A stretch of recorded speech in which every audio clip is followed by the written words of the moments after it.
Je réfléchis là. Ouais, ça se voit. Moi, tu me parles pas d'âge. Parce que c'est notre projet! Et j'attendais, je ne vous le cache pas, ce moment avec un peu d'impatience. Bonjour à toutes et à tous, j'espère que tu vas bien.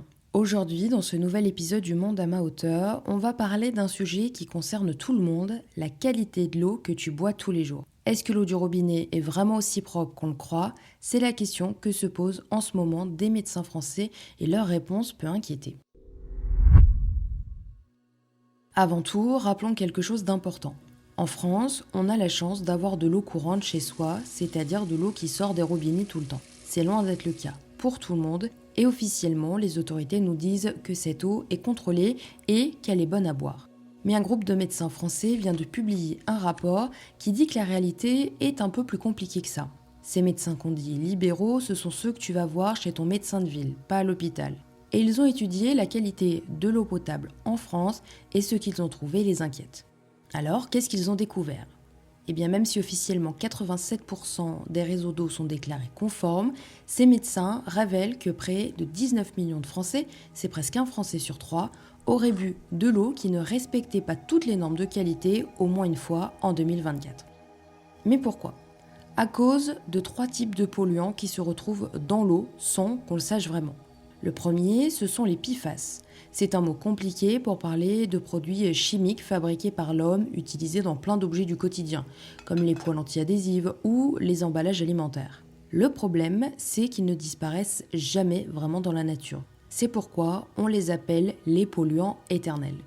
Et on surveille seulement 20 sur les 4000 à 15 000 qui existent. Le deuxième, ce sont les pesticides. Ce sont des produits utilisés dans l'agriculture pour protéger les cultures des insectes et des maladies. Mais ils finissent par s'infiltrer dans les sols et dans l'eau. Environ 14 millions de Français y seraient exposés par l'eau du robinet. Et puis le troisième, ce sont les microplastiques. Tu connais sûrement le problème des plastiques dans les océans. Eh bien, ces tout petits morceaux de plastique, invisibles à l'œil nu, se retrouvent aussi dans l'eau du robinet, jusqu'à 413 petits morceaux par litre.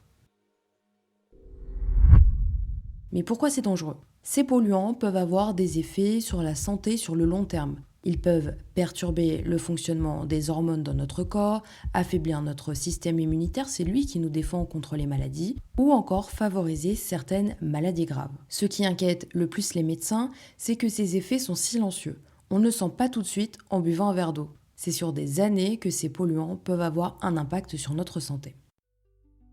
Alors, qu'est-ce qu'on peut faire ?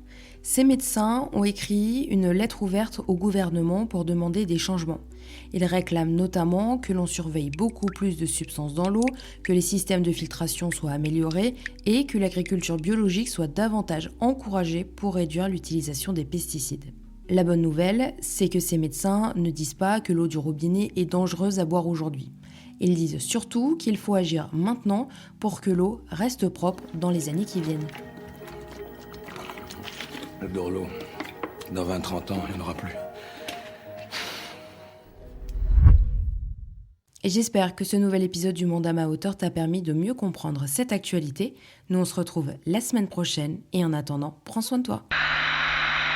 Je vous demande de vous arrêter. Au revoir.